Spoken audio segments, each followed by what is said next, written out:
Very very very important top 10 practice set में पहला question है, महाराणा प्रताप सागर जलाशय जो व्यास नदी पर हिमाचल प्रदेश में स्थित है उसे किस नाम से जाना जाता है?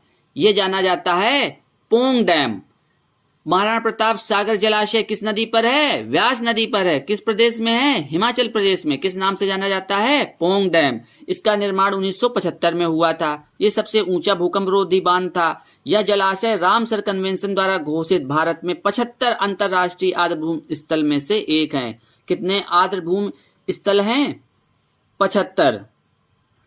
विश्व आर्द्रभूमि दिवस 2 फरवरी को मनाया जाता है। क्यों मनाया जाता है? क्योंकि रामसर एक जो कि ईरान का शहर है जहां 2 फरवरी 1971 के इसके संरक्षण के लिए हस्ताक्षर किए गए थे, तो इसी वजह से 2 फरवरी को हर साल विश्व आर्द्रभूमि दिवस मनाया जाता है। संसद के द्वारा संविधान की प्रक्रिया और उसके संशोधन से जुड़ा अनुच्छेद 368 भारतीय संविधान के किस भाग के अंतर्गत संग्रहित है? ये सही है ए ऑप्शन 20वें।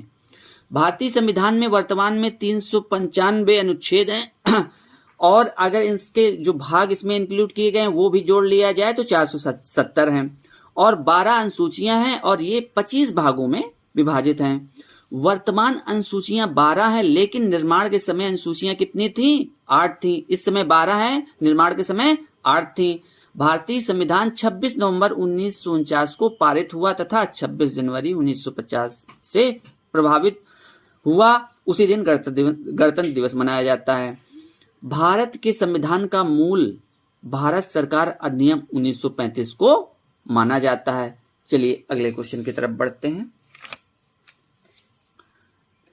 वैदिक लोगों द्वारा किस धातु का प्रयोग सबसे पहले किया गया था? यह तांबा का प्रयोग सबसे पहले किया गया था।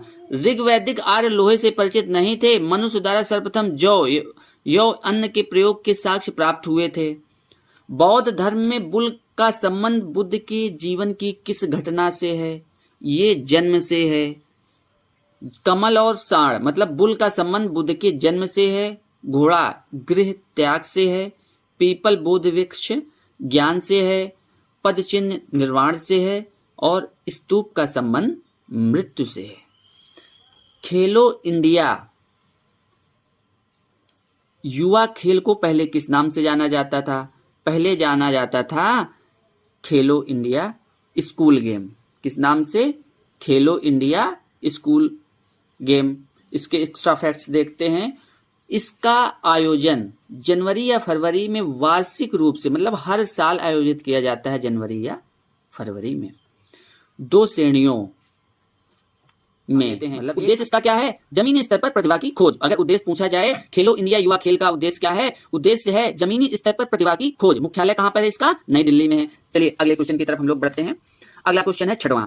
यह है निम्नलिखित में कौन सा युग में गलत है? मतलब 3 सही है, 1 गलत है, उसको बताना है। वेनसांग चीनी यात्री बिल्कुल सही। इब्न बतूता मोरक्को यात्री था। मेगास्थनीज यूनानी था और फायान मलेशिया। ये गलत है। ये राइट आंसर ये हो जाएगा। देखिए इसको हम लोग देख लेते हैं। वेनसांग चीनी यात्री था। वेनसांग एक प्रसिद्ध चीनी बौद्ध भिक्षु या तथा हर्षवर्धन के शासनकाल में भारत आया था। कब आया था? देखिए वेनसांग एक चीनी यात्री था। ये यस से वेनसांग स्टार्ट होता है और एस से ही हर्षवर्धन स्टार्ट होता है। अगर एग्जाम में पूछा जाए वेनसांग किसके शासनकाल में आया था तो वेनसांग हा से हर्षवर्धन याद रखना। वेनसांग 15 वर्षों तक भारत में रहकर अपनी पुस्तक कौन सी अगर पूछ लिया जाए शियुकी इनकी पुस्तक थी। वेनसांग की पुस्तक का नाम क्या था? शियुकी में उन्होंने क्या किया था? भारत के मतलब अपनी यात्रा और तथा तत्कालीन भारत का विवरण दिया है। मोरक्को यात्री इब्न बतूता मध्य एशिया के मार्ग से होते हुए भारत पहुंचा। वह वर्ष 1333 में सिंध पहुंचा। उस समय मोहम्मद बिन तुगलक इनका कार्यकाल था 1325 से 1351 के मध्य। दिल्ली का शासक ये था। उसी समय जो है मोरक्को यात्री इब्न बतूता मध्य एशिया के मार्ग से होते हुए आया था। इब्न बतूता की पुस्तक भी पूछी जाती है, बहुत इंपॉर्टेंट है। रिहला किताब उर रिहला थी। प्रैक्टिस कीजिए आप तो लगातार प्रैक्टिस कीजिए। जहां भी जिस चैनल से जो भी मिले आप प्रैक्टिस कीजिए। प्रैक्टिस से ही आपका सिलेक्शन होगा। अगला देखते हैं। मेगास्थनीज एक राजदूत था जिसे ग्रीक शासक सेलुकस निकेटर ने किसने भेजा था? मेगास्थनीज को सेलुकस निकेटर ने भेजा था। किसके दरबार में भेजा था? चंद्रगुप्त मौर्य के दरबार में भेजा था। और पुस्तक पूछा जाए इंडिका उनकी पुस्तक थी। मेगास्थनीज की पुस्तक कौन थी? इंडिका पुस्तक थी।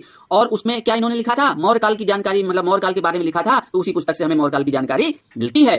फायान कौन था? एक गुप्त शासक मतलब फायान जो है चीनी यात्री था। वो गुप्त शासक चंद्रगुप्त द्वितीय के शासनकाल में 375 ईस्वी से 1414 के दौरान 399 ईस्वी में आया था। भारत कब आया था? 399 आया था और वर्ष 1414 ईस्वी में अपने देश चीन लौट गया था। देखिए इनका शासनकाल चंद्रगुप्त द्वितीय का कितना माना जाता है? जाता है 375 ईस्वी से 1414 में। तो 399 में आया इंडिया और 1414 मतलब जब उनका कार्यकाल खत्म हुआ तभी जो है फाहियान वापस लौट गए। फाहियान बौद्ध धर्म की उत्पत्ति की खोज के विचार से आया था। फाहियान का उद्देश्य क्या था? फाहियान का उद्देश्य था बौद्ध धर्म की उत्पत्ति की खोज। श्वेत रक्त कोशिकाओं का मुख्य कार्य क्या है? श्वेत रक्त कोशिकाओं का मुख्य कार्य क्या है? संक्रमण से लड़ना। अब ऑक्सीजन कौन पहुंचाता है? RBC, red blood cell. Red blood cells जो हैं ऑक्सीजन पहुंचाते हैं। रक्त का थक्का जमाने में विटामिन के सहायता करती है। और रक्त को लाल रंग कौन प्रदान करता है? हीमोग्लोबिन प्रदान करता है। देखिए इसके आगे देख लेते हैं कि आरबीसी का मुख्य कार्य ऑक्सीजन एवं कार्बन डाइऑक्साइड का संवहन करना है। क्या काम करना है? ऑक्सीजन और कार्बन डाइऑक्साइड को हमारे शरीर के इधर उधर मतलब पूरे शरीर के में पहुंचाना इसका काम है। फिर है विटामिन के की मदद से क्या होता है? देखिए विटामिन के हमने बताया था रक्त का थक्का जमता है और विटामिन के की मदद से रक्त प्लाज्मा के प्रोथ्रोम्बिन और फाइब्रोजन ये क्या है? प्रोटीन है, इनका निर्माण होता है और रक्त का थक्का जो है जमता है। खून में बड़ी संख्या में लाल रक्त कोशिकाएं मौजूद होती हैं जिसमें हीमोग्लोबिन होता है। हीमोग्लोबिन असल में लाल रंग का आयरन युक्त प्रोटीन होता है जिसका काम फेफड़ों से ऑक्सीजन लेकर शरीर की विभिन्न कोशिकाओं तक पहुंचाना है। देखिए क्या करता है?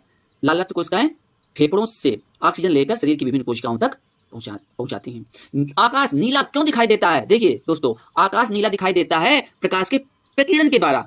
अब देखते हैं नीले क्यों दिखाई देता है। देखते हैं नीले रंग की तरंग दैर्घ्य सबसे छोटी होती है जबकि लाल रंग की तरंग दैर्घ्य सबसे लंबी होती है। देखिए दोस्तों नीला रंग तरंग दैर्घ्य छोटी होगी तो ये ज्यादा दूर तक नहीं जाएगा, वहीं क्या है चिथर बिखर जाता है, मतलब बिखर जाएगा। अब कोई चीज बिखरी होगी तो हमें वही बिखरी हुई चीजें तो दिखाई देती हैं। कोई भी सामान सिस्टमेटिक अगर रखा हुआ है रूम में कहीं पे तो वो हमें नहीं नजर आएगा, लेकिन अगर उसी को चिथरा बिखरा दिया जाए तो हमें नजर आएगा। यही है नीला रंग, चिथर बिखर जाता है। तो आकाश में हमें कौन सा रंग दिखाई देता है? नीला रंग दिखाई देता है। और अंतरिक्ष यात्रियों को लेकिन आकाश कैसा दिखाई देता है? आकाश काला दिखाई देता है। स्वदेशी आंदोलन भारत में कब आरंभ हुआ? देखिए दोस्तों बंगाल विभाजन कब हुआ था? 1905 में हुआ था। 1905 में हुआ था और इसी समय जो है स्वदेशी आंदोलन भारत में आरंभ हुआ था।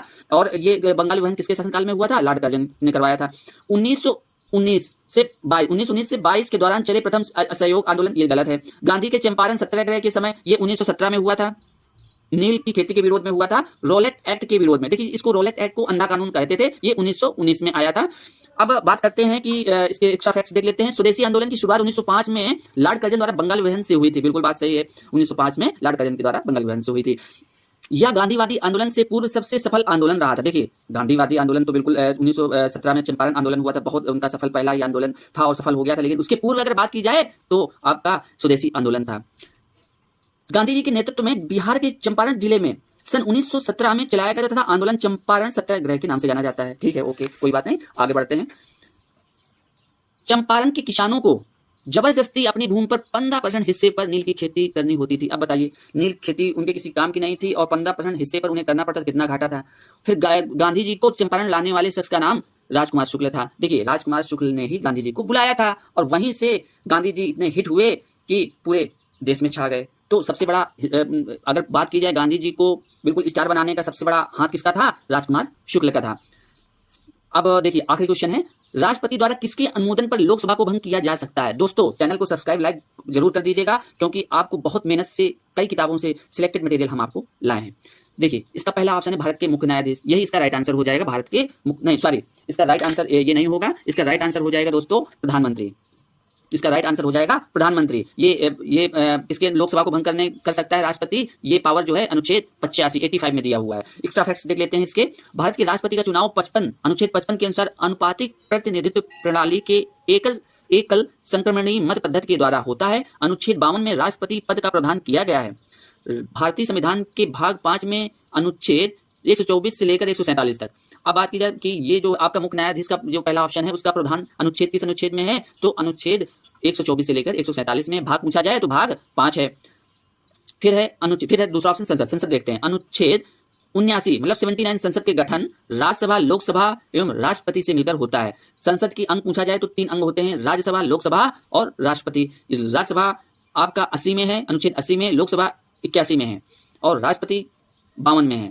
अनुच्छेद 74 फर्स्ट में यह व्यवस्था की गई है कि राष्ट्रपति की सहायता करने तथा उसे सलाह देने के लिए एक मंत्रिपरिषद होगी तथा जिसका मुख्य प्रधानमंत्री होगा। Thank you class.